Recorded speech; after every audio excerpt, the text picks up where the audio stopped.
그 용이 등장했습니다. 네.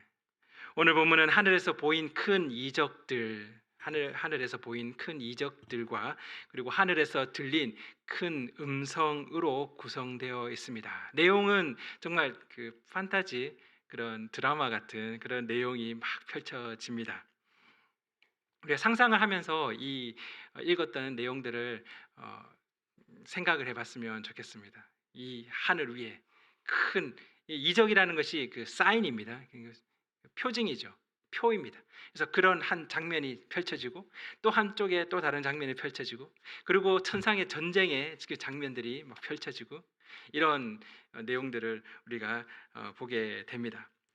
거기에 등장하는 인물들을 보니 여자가 있습니다. 그리고 그 반대편에 용이 등장하죠. 그리고 이 여자는 해산을 하려고 합니다. 그래서 아들을 낳게 됩니다. 그래서 아들이 또 등장 인물입니다. 그리고 또 용과 싸우는 천사 미가엘이 등장합니다. 그리고 용의 사자들 그리고 미가엘의 사자들이 함께 이 장면에 포함되는 것을 보게 됩니다. 먼저 여자에 대해서 묘사하고 있는 1절을 보시면 여러 가지 해와 달 이런 얘기가 등장합니다. 그런데 12별의 관을 가졌다라고 그렇게 말합니다. 그리고 17절을 참고하면 그 여자의 남은 자손 곧 하나님의 계명을 지키며 예수의 증거를 가진 자들 이것을 다 포함한다면 아마도 이 여자는 이스라엘, 그러니까 그냥 이스라엘이 아니고 진정한 이스라엘 그리고 교회를 상징한 것이 아닌가 그런 생각을 하게 됩니다. 해와 달은 두 광명체 바로 창세기의 그 모습을 볼 수 있죠. 또 빛을 내는 그런 존재가 됩니다. 그리고 12관은 12지파를 또 가질 수 있는 암시할 수 있는 부분이니까 이 여자 그리고 이 전체적인 맥락에서 이 여자는 이스라엘 진정한 이스라엘 그리고 교회를 상징하는 것으로 그렇게 생각해 볼 수 있을 것 같습니다. 그리고 구약에서는 종종 이스라엘을 해산하는 또 상고를 겪는 그런 여인으로 묘사하기도 합니다. 용에 대해서는 본문에서 이야기를 합니다. 옛뱀, 마귀, 또 사탄이라고도 하는 그런 자라고 이야기를 합니다. 9절에서 그렇게 말하고 있고 또 7머리를 가지고 10뿔을 가지고 또 7왕관을 가졌다. 결국 권세와 권위 그리고 또 능력과 힘을 상징하는 이 머리 그리고 뿔 그리고 왕관 이런 것들을 가지고 이 용을 묘사하고 있습니다. 10개 7개 이런 숫자들도 이 완전한 막강한 그런 강력한 힘과 능력, 권세, 권위를 보여주는 그런 숫자들이기도 합니다. 아들에 대해서는 5절에서 이야기를 하고 있습니다. 아들을 낳으니 이는 장차 철장으로 만국을 다스릴 남자다. 철장으로 만국을 다스린다. 이 철장이라는 것 자체도 사실은 이 왕권하고 관련되는 단어이기도 합니다. 시편 2편이 연상케 되죠. 철장으로 그들을 깨트리며 바로 예수 그리스도를 의미한다라고 우리가 생각해 볼 수 있습니다. 이런 주된 등장인물들이 상징하는 바를 우리가 살펴봤습니다. 4절에서 이 이제 천상의 이 하늘에서의 그 드라마가 진행되는데 이 용이 해산하려고 하는 그 여자에게 가서 아들을 낳으면 그 아이를 삼키려고 지금 시도를 하게 됩니다. 용이 여자가 해산한 아이를 삼키려고 하는데 오늘 본문에 보면 그 아이를 하나님과 앞과 그 보좌 앞으로 올려갔다. 그 앞으로 올려갔다라고 그렇게 이야기를 하고 있습니다. 5절에 어떤 장면이 또 연상이 되십니까? 바로의 손에서 모세를 건지신 그 것이 또 연상이 되기도 합니다. 그리고 헤롯 대왕의 손에서 건지신 아기 예수 2살 이하로는 다 죽여라 그렇게 얘기하지 않습니까? 동방 박사에게 속은 것을 알고 헤롯 대왕이 화가 나가지고 그 베들레헴 근방에 2살 아래 사내 아이들은 다 죽여라 뭐 이런 식으로 그 장면도 떠오르게 하는 그런 모습이기도 합니다. 아까 말씀드렸듯이 철장은 통치 또 왕의 그런 왕권을 의미하는 단어입니다. 그런데 남겨진 상황을 보면 그 아이는 하늘로 올려져 갔는데 남겨진 상황은 아이러니합니다. 바로 승리의 환호가 아닌 6절을 보시면 그 여자가 광야로 도망가야 되는 그런 상황이 됩니다. 거기서 1260일 동안 있게 머물게 되는 것이죠. 그때 그녀를 양육하기 위하여 하나님께서 예비하신 곳이다라고 이야기를 합니다. 근데 그곳이 어디냐면 광야라고 합니다. 광야로 도망가서 거기서 1260일 그 두 증인이 증언을 한 그 기간과도 동일합니다. 그 기간 동안 하나님께서 예비하신 곳에서 이 여자를 보호했다라는 것이죠.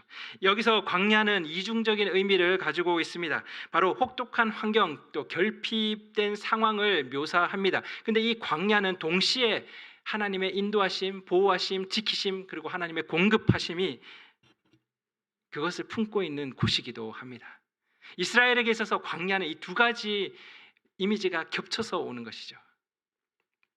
결국 해산하는 여인과 이 용의 이미지가 보여주는 것은 그리스도의 탄생, 예수 그리스도의 탄생과 죽음과 부활과 승천, 그리고 교회의 탄생과 교회의 박해, 그리고 이 모든 것 가운데 하나님의 공급과 보호와 인도하심을 연상케 하는 그런 표징이 되는 것이죠.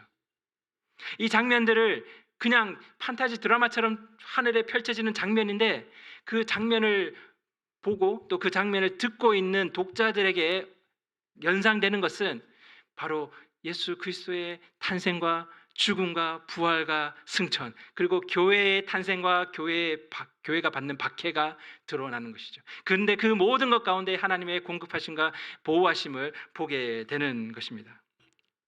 이 상황에서 하늘에서 펼쳐진 이 장면, 여인과 용의 이 장면 이외에 또 다른 장면이 하나 더 펼쳐지게 됩니다. 이쪽 하늘을 보고 이쪽을 이 드라마를 보고 있는데 이쪽 펼쳐진 장면들을 보고 있는데 다른 쪽 한 면에서 또 다른 장면을 보게 된다는 것이죠. 그 장면은 바로 하늘에서의 그 전쟁의 모습입니다. 바로 미가엘과 그의 사자들 그리고 용과 그의 사자들 사이의 전쟁입니다.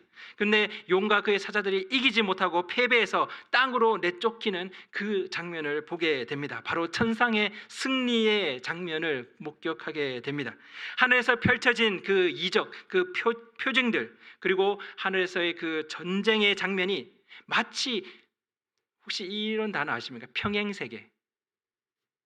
또 다른 세계가 있다는 것이죠. 그래서 이 세계에서 일어나는 일과 저쪽에 있는 다른 세계에서 일어나는 일들이 지금 같이 연결된 것처럼 이쪽에서 뭘 떨어뜨렸는데 저쪽 세상에서 무엇이 일어나는 이런 식으로 연결된 평행세계가 있는 것처럼 이 두 세계가 같이 보여진다라는 것이죠. 이 두 장면이. 이 장면이 끝나고 다음 장면이 그 전쟁 장면이 온 게 아니고요. 이렇게 용과 그 여인 사이에 여자 사이에 그 상황을 보여주고 그리고 동시에 또 다른 그러니까 채널이 바뀌는 것처럼 동시에 다른 한쪽에서는 이 전쟁의 천상의 전쟁의 그런 장면을 보여주고 있다라는 것이죠. 이곳에서 영적인 실상을 우리가 볼 수 있습니다. 용과 그의 사자들은 이기지 못하여 다시 하늘에서 그들이 있을 곳을 얻지 못한지라라고 합니다. 그래서 내쫓겨서 땅으로 그렇게 떨어지게 됩니다.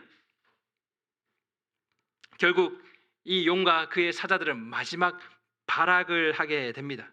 하늘에 있을 곳이 없다라는 말은 그 하늘에서 자신의 존재가 부정된다는 말입니다. 즉 그들이 그 자리에서 존재할 수 없다라는 것이죠. 바로 멸망을 뜻합니다. 그래서 땅으로 내쫓길 수밖에 없습니다.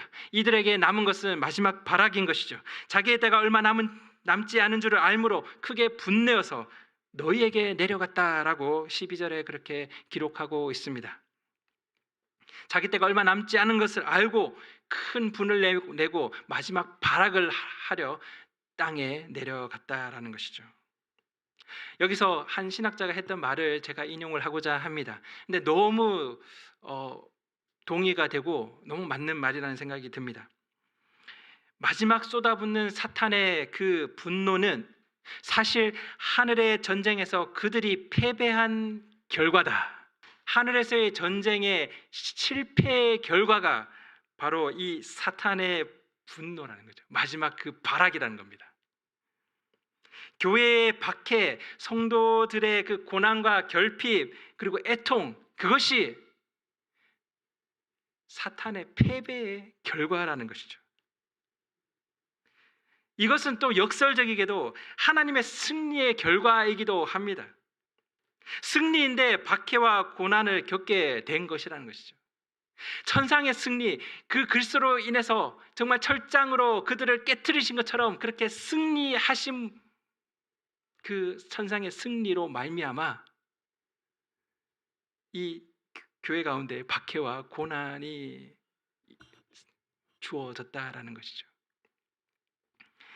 자기의 때가 얼마 남지 않았기에 마지막 때를 향해서 그들의 그 발악과 발광은 더욱더 극에 달할 것입니다.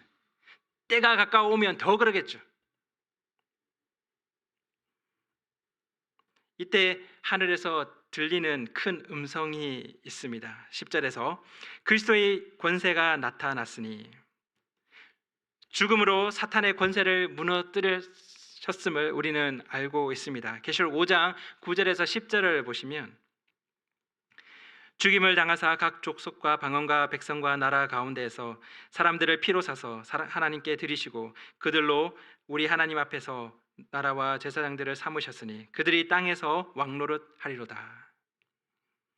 밤낮 참소하던 자가 쫓겨났습니다. 그렇게 천상의 승리를 가져다 왔죠. 그렇게 용은 아이를 삼키지 못했고 그 아이는 하늘로 올려갔으며, 용과 그의 사자들은 미가엘과 그의 사자들 사이의 전쟁에서 이기지 못하고 땅으로 내쫓기게 됩니다. 그런데 그들이 거기서 끝나는 것이 아니고 이 천상의 승리가 성도들의 승리와 같이 또 연결되어 일어나고 있다라는 것이죠. 11절에서 우리 형제들이 어린 양의 피와 자기들이 증언하는 말씀으로써 그를 이겼으니 그들은 죽기까지 자기들의 생명을 아끼지 아니하였도다. 성도들의 승리를 이야기를 합니다. 근데 좀 재밌다는 것보다는 하여튼 좀 이 승리가 그냥 정말 이겨서 승리가 아니고요, 죽어서 승리하는 모습을 보여주고 있습니다.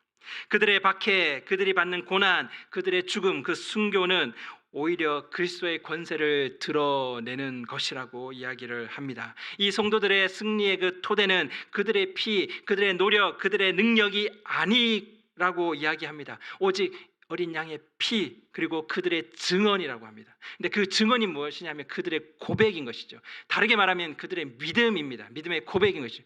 예수가 주다라는 거죠.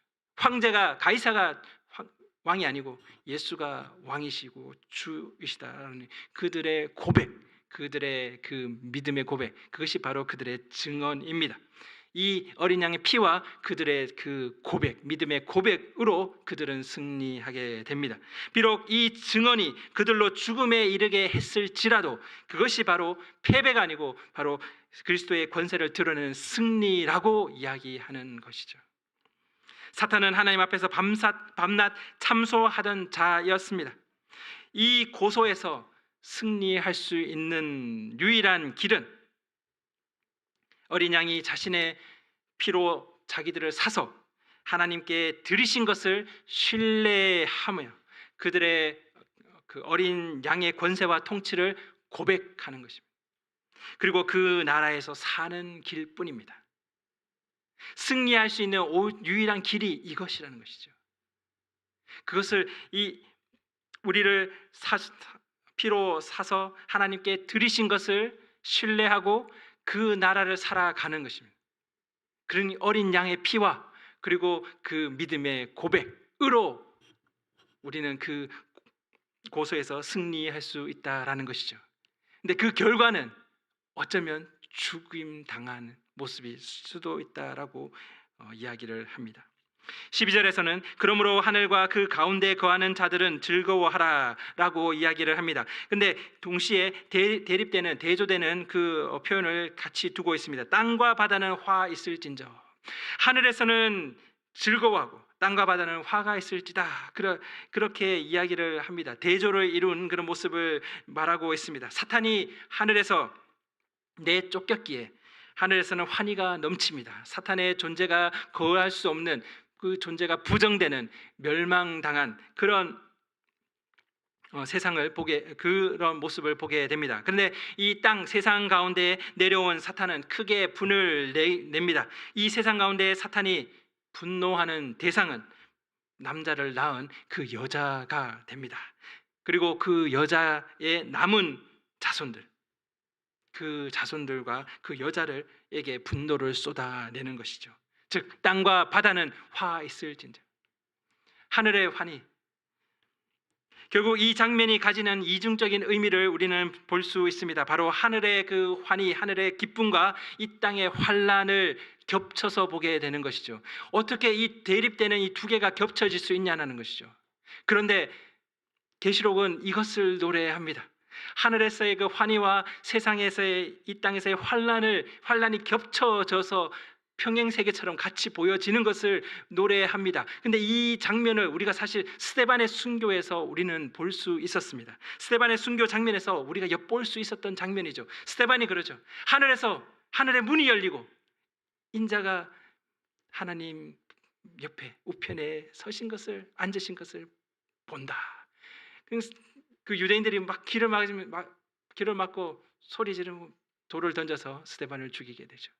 스데반이 본 것은 바로 그 하늘의 환희였습니다. 그리고 땅의 환란을 겪게 되는 것이죠. 그 두 개가 함께 겹쳐져 있다라는 것입니다. 용은 그 아이를 삼키지 못했습니다. 하늘의 전쟁에서 패배했습니다. 그러자 결국 용은 여자를 받게 하게 됩니다. 하지만 하나님의 공급, 준비, 도우심을 우리는 살펴볼 수 있었습니다. 광야 1260일 동안 보살피는 곳 광야가 등장합니다. 그리고 큰 독수리의 두 날개가 그 여자를 데리고 갑니다. 그리고 땅이 용의 입에서 토해낸 그 강물을 삼키며 여인을 돕습니다. 이것이 말하는 바는 결국 용은 하나님의 교회를 무너뜨릴 수 없다라는 것이죠.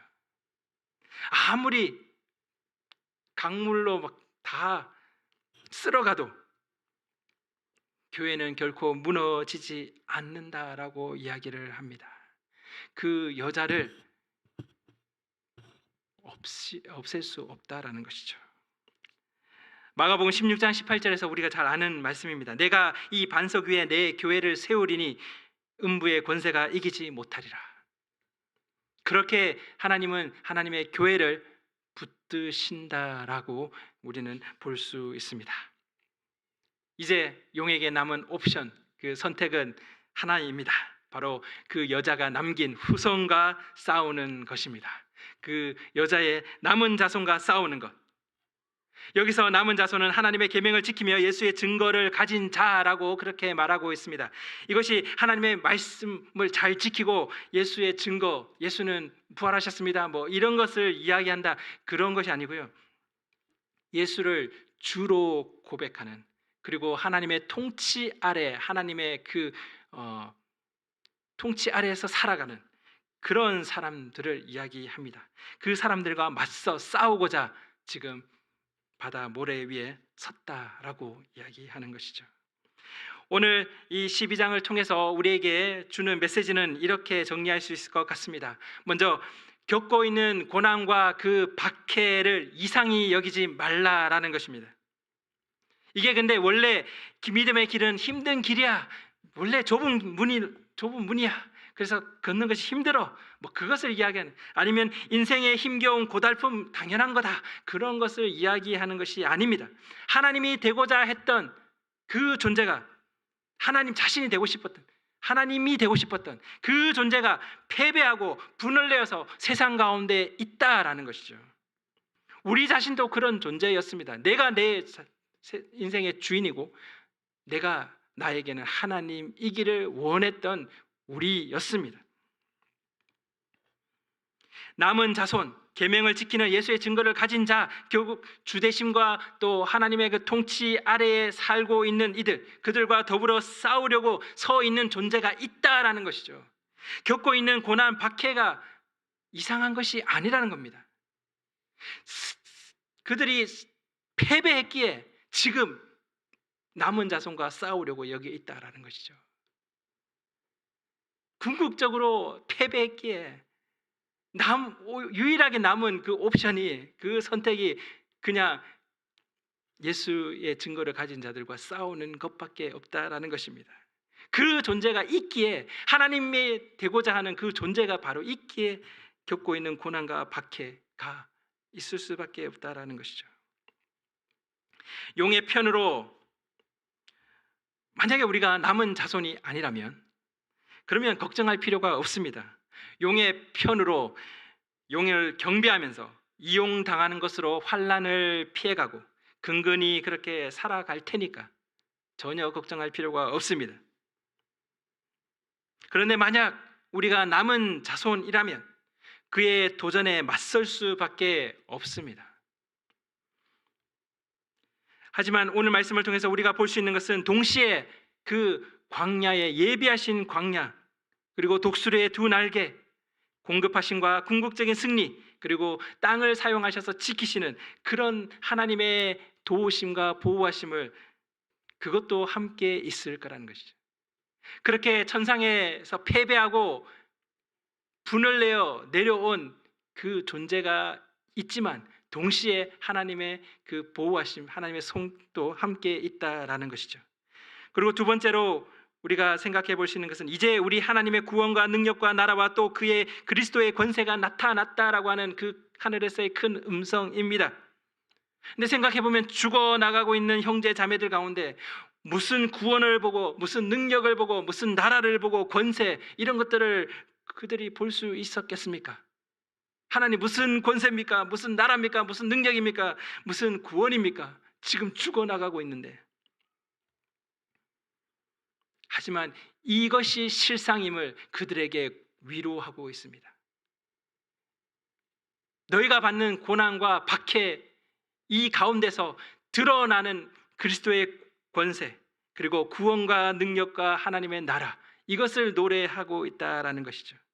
그러므로 하늘과 그 가운데 거하는 자들이 즐거워하는 것 같이 기쁨과 소망으로 충만할 수 있다라는 것입니다. 이런 이들이 세상이 감당할 수 없는 이들이 되고 또 세상의 권세가 미칠 수 없는 이들이 된다라는 것이죠. 1차 독자들에게는 그렇게 직접적인 위로와 또 권면의 메시지가 되었을 거라고 생각합니다. 이 드라마가요. 이 하늘에서 이루어지는 그 표징이 그들에게는 큰 위로가 되었을 겁니다. 근데 사실 저희들에게는 이런 생각을 할 수도 있습니다. 고난과 박해가 좀 사실 거리가 좀 먼 저희들에게는 별로 와닿지 않는 그런 메시지가 될지도 될지도 모르겠습니다. 그런데 동일하게 우리가 적용해 볼 수 있는 것은 남은 자손과 싸우려는 존재가 있다라는 것이죠. 어떻게든 계명, 그 하나님의 통치에서 빼앗으려고, 어떻게든 증인됨, 그 고백과 믿음됨의 그 증인됨에서 증인됨을 막으려고 유혹과 또 회유와, 안 되면 협박, 안 되면 핍박. 근데 요즘 반대죠. 오히려 핍박하면 더 버티니까 반대로 갑니다. 핍박해서 안 되면 협박하고, 협박해서 안 되면 회유하고, 안 되면은 유혹하고. 아, 미안. 내 사실 나쁜 사람 아니야. 자, 같이 갈래? 나랑 같이 가자. 뭐 이렇게 유혹을 하겠죠. 여튼 남은 자손과 싸우려는 존재가 있다라는 겁니다. 어떻게든 통치에서 빼앗고, 어떻게든 증인됨을 막기 위해서. 그리고 두 번째로 이미 이루신 그 승리를 우리는 기억해야 합니다. 소망과 그 인내의 근원이 되는 그 승리, 궁극적인 승리를 우리는 기억할 수 있습니다. 그리고 이 모든 것 가운데 하나님의 보호와 공급하심을 우리가 다시 한번 이 본문을 통해서 보게 됩니다. 아니, 도망갈 곳이, 예비한 곳이 겨우 광야, 그런데 하나님이 그 광야에서 지키십니다. 그리고 독수리의 두 날개로 우리를 이끄십니다. 그리고 땅이 입을 벌려서 우리를 보호하는 그런 하나님의 그 지키심을 우리는 기대할 수 있습니다. 그래서 그 하늘의 환희를와 동시에 그리고 이 땅의 그 환란, 이 땅의 그 박해를 우리는 같이 보게 된다는 것이죠. 비록 우리 가운데 그런 직접적인 고난과 박해가 없을지라도 여전히 우리를 어떻게든 넘어뜨리고 어떻게든 그 증인됨을 막고 어떻게든 우리를 하나님의 그 통치 아래에서 빼앗으려고 그렇게 우리와 싸우려는 존재가 있음을 우리는 기억할 수 있습니다. 하지만 궁극적으로 이루신 그 승리를 우리가 소망으로 또 그 인내의 발판으로 삼아서 하나님의 보호하심을 우리가 소망하며 우리가 인내할 수 있음을 말씀을 통해서 우리는 다시 한번 깨달을 수 있다라고 생각을 합니다. 우리가 함께 기도했으면 좋겠습니다. 용의 분노 앞에서 우리는 어떤 모습인지 우리가 함께 하나님께 우리의 각자의 그 고백으로 나아갔으면 좋겠습니다. 하나님, 그냥 하나님 왜 이거 안 해주십니까? 왜 이렇게 문을 안 열어주십니까? 나에게 내가 필요한 거 이건데 왜 안 주십니까? 그런 모습이 아니라 어떻게든 우리를 하나님의 그 통치에서 빼앗으려고 또 그 믿음의 고백을 막으려고 그렇게 유혹하고 회유하고 핍박하고 또 협박하는 그 존재가 있음을 우리가 기억하며 하나님 내 마음을 지켜 주옵소서. 하나님의 그 보호하심과 인도하심 가운데 날마다 들어가 있을 수 있게 도와주옵소서. 그런 마음으로 함께 우리가 기도하며 나아갔으면 좋겠습니다. 같이 기도하겠습니다.